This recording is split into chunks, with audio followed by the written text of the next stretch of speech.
balak magtambak ng China sa Scarborough Shoal. Kaya pala nag-deploy to ng malaking barko sa Baho de Masinloc. Magsisimula na kayang manakop ang China? Usap-usapan pa lang yan, pero itong Philippine Navy seryoso. Kung babalakin raw ng China magtambak dyan, magkakagyera talaga tayo.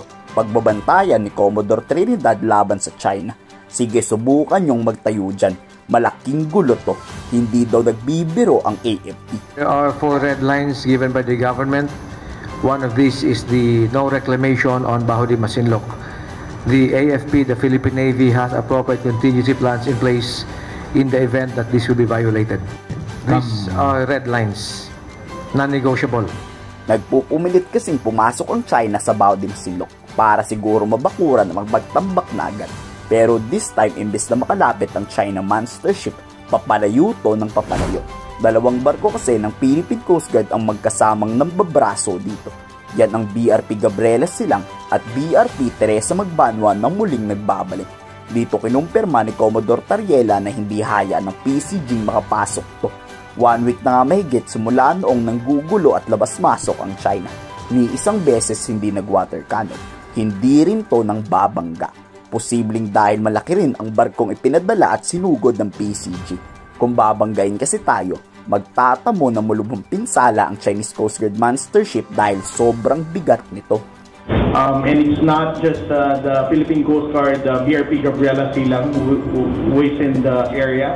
It is also supported by the Philippine Coast Guard, BRP Teresa Magbanwa, Philippine MRV vessel 9701. So as of this time, we have 2 Coast Guard vessels pushing the China Coast Guard 5901 to move further away from the coast of Zambales.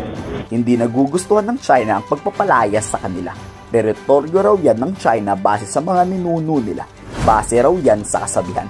E di ibig sabihin posibleng fake news yan dahil sabi-sabi lang pala. Dito nanindigan naman ng Chinese Foreign Ministry na hindi sila aalis sa kanilang teritoryo.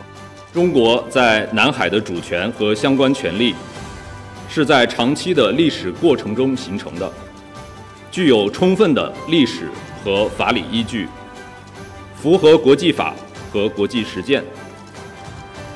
中国海警在相关海域巡航执法，合理合法，无可非议。中方敦促菲方停止恶意炒作。 Mga mangingisdang Pinoy ang gustong palayasin ng Chinese monster ship. Pero makakaasa naman daw mga mangingisdang Pinoy na maghahatid ng suporta ang Philippine Coast Guard at BIPAR sa kanila. At huwag matakot sa pambubuli ng China.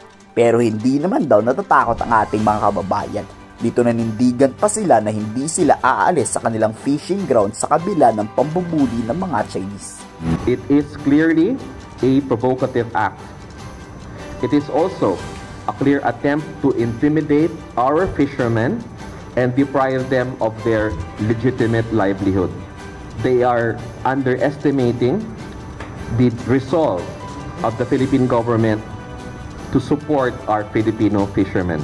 As a nation, unified in securing what is rightfully and legally ours, we do not and will not dignify these scare tactics by backing down. Sa tingin nyo, totoo kaya ang plano ng China ng pagtatambak talaga? Malaking gulo kasi ito eh. Ano sa palagay nyo? I-komento sa baba inyong salobi.